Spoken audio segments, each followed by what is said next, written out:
Irridu nibqgħu nagħmlu pressjoni sabiex il-gvern ta' Roberta Bela jagħmel minn kollox biex iġib lura l-400 miljun euro li nsteraq il-poplu bid-dil fraudolenti tal-isptarijiet. Dan sostnieħ is-Segretarju Ġenerali tal-Partit Nazzjonalista Michael Piccinino f'kummenti ma' Net News kif nhar il-ħadd li ġej se ssir il-protesta nazzjonali quddiem Kastilja, protesta li tibda fl-4 ta' wara nofsinhar. Michael Piccinino saħaq li l-poplu għandu jkompli jinsisti sabiex jieħu flusu lura il-miljuni li tajjer il-gvern ta' Roberta Bela f'dan id-dil ġie kkundannat mill-qorti.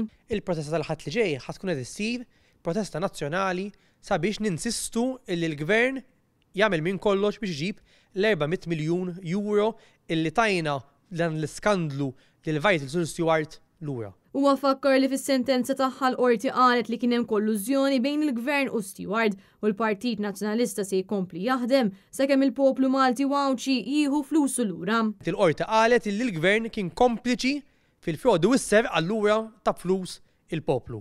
Issa l-isptarijiet ġew lura bis-saħħa wkoll tal-kawża li fetaħ Adrian Delijes importanti li l-Partit Nazzjonalista kollu jibqa' jiġġieled biex il-gvern ikollu jġib il-flus lura fl-aħħar mill-aħħar dawma flusi u flusek flus il-poplu. Giulia Falzon għal Net News.